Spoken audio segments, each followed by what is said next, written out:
Em nome do Pai, e do Filho, e do Espírito Santo. Amém. Evangelho de Jesus Cristo segundo São Mateus. Glória a vós, Senhor.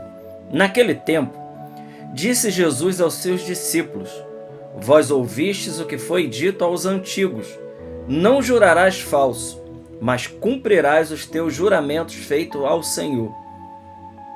Eu, porém, vos digo: não jureis de modo algum, nem pelo céu, porque é o trono de Deus, nem pela terra, porque é o suporte onde apoia os seus pés, nem por Jerusalém, porque é a cidade do grande rei. Não jureis tampouco pela tua cabeça, porque tu não podes tornar branco ou preto um só fio de cabelo. Seja o vosso sim, sim, e o vosso não, não. Tudo que for além disso vem do maligno. Palavra da salvação. Glória a vós, Senhor. Meus amigos, que bom, neste sábado nós estamos juntos mais uma vez para a meditação do Santo Evangelho. Hoje, neste sábado, dia 15, texto que nós acabamos de ler, ainda dentro do contexto, do Sermão da Montanha, capítulo 5, 6 e 7, ali está resumido todo o Sermão da Montanha. Então nós estamos no capítulo 5, versículos de 33 a 37.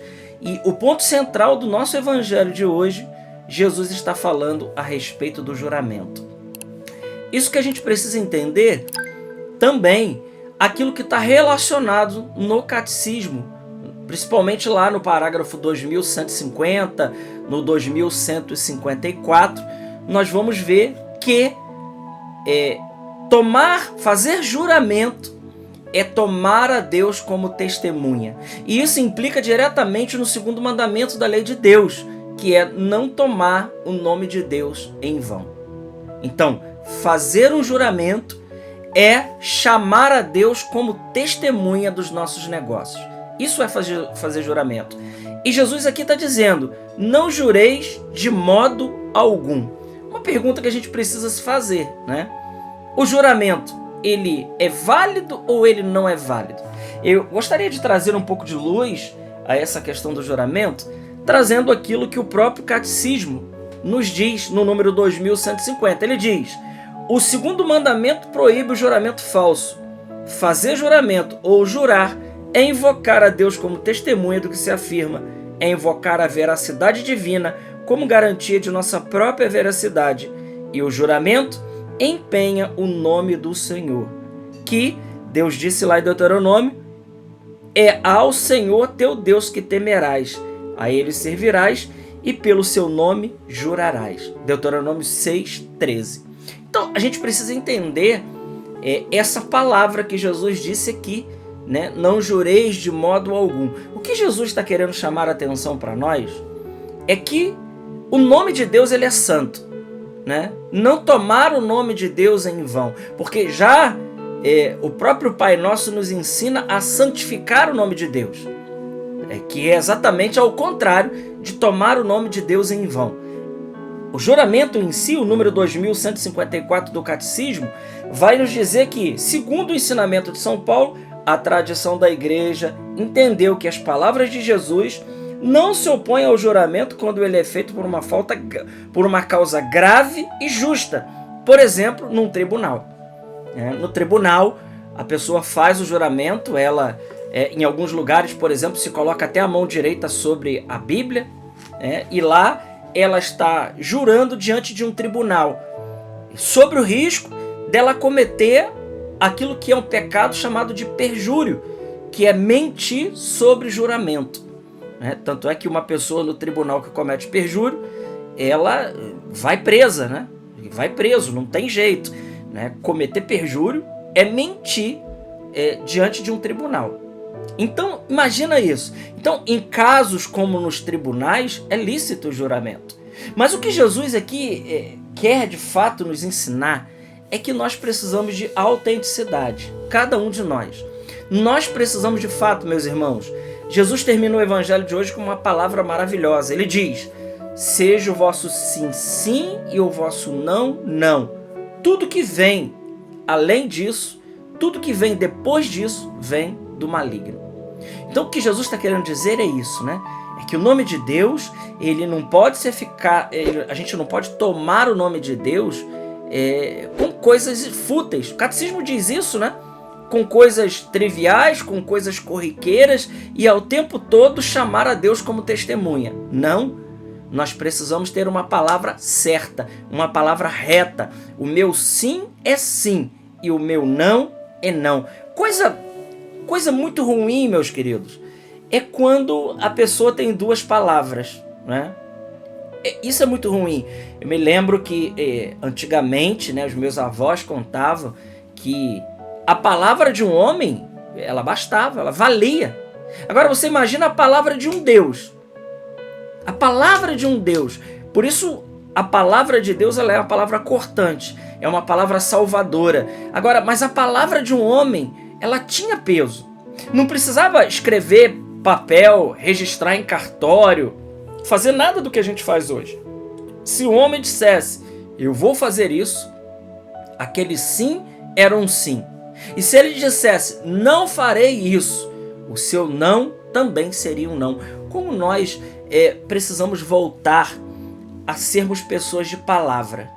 É como aquela palavra do evangelho, né? Os dois filhos, o pai chamou os dois para trabalhar na vinha. Um disse que ia e não foi, o outro disse que não ia e foi. Ora, esses rapazes, embora o segundo tenha cumprido a vontade de Deus, nenhum dos dois tinha palavra. Porque se ele disse que ia fazer, ele precisava cumprir a sua palavra, né? Não precisava de chamar a Deus como testemunha de situações corriqueiras. Então nós precisamos retomar isso, uma autenticidade em quem nós somos. Em quem nós somos, porque muito mais do que aquilo que nós falamos, isso designa quem nós somos. Porque se fulano diz isso, então ele fará isso, porque ele é uma pessoa de palavra. Isso é essencial hoje. Então Jesus hoje ele divide o evangelho em duas coisas, né?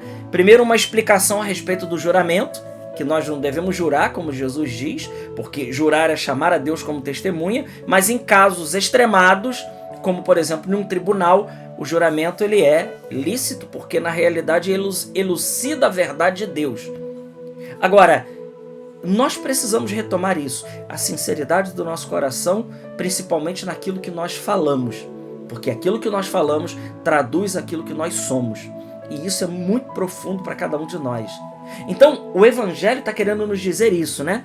Seja o vosso sim, sim, e o vosso não, não, porque tudo que vem além disso, vem do maligno. E aqui tem algo importante para a gente colocar hoje, dentro dessa meditação. Quando nós nos expomos à não sinceridade, o demônio ele toma proveito disso. Ele toma ocasião dessas situações. Quando nós não somos pessoas firmes naquilo que nós falamos, nós damos ocasião para o demônio. É isso que Jesus está dizendo, né? Seja o seu sim, sim, teu não, não, que vem além disso é do maligno. Porque quando nós não temos uma palavra firme, o demônio, ele se aproveita da nossa mediocridade, né? Da nossa inconstância, para ele poder, então, colocar aí sorrateiramente os seus planos maléficos no meio. E isso é um perigo. Isso é um perigo e isso, inclusive, causa muitos problemas. Eu já vi, por exemplo, muitos problemas na vida de muitas pessoas, exatamente porque não tiveram uma palavra firme, uma palavra acertada. Por exemplo, na educação de um filho, quando nós não temos uma palavra firme, uma palavra acertada, e que o filho, por exemplo, se ele suspeitar que nós estamos em dúvida, já dá problema isso, porque ele não sentiu firmeza no pai. Assim é como uma esposa que precisa sentir firmeza no seu marido. E vice-versa, o marido precisa sentir firmeza na pessoa. A pessoa não pode ser uma pessoa dúbia, que a todo tempo traz palavras dúbias, com dupla interpretação. Não, a nossa palavra precisa ser uma palavra acertada. O nosso sim precisa ser sim e o nosso não precisa ser não. Tudo que vem disso, diz Jesus, vem do maligno. Porque é exatamente isso, meus queridos. Ele se aproveita dessas situações para então lançar aí todos os seus ardis. Vamos fechar essas portas, né? Essas portas da inconstância, né? Da não certeza daquilo que a gente quer, da não certeza daquilo que nós estamos fazendo, daquilo que nós estamos falando, daquilo que nós estamos construindo na nossa vida. Nós precisamos ter a certeza, porque por trás de nós está um respaldo do Senhor. Jesus, ele respalda a todos aqueles seus filhos que colocam toda a sua confiança e não tem duas palavras, mas apenas uma única palavra, e isso basta para quem é de Deus. Glória ao Pai, ao Filho e ao Espírito Santo, como era no princípio, agora e sempre. Amém. Deus abençoe.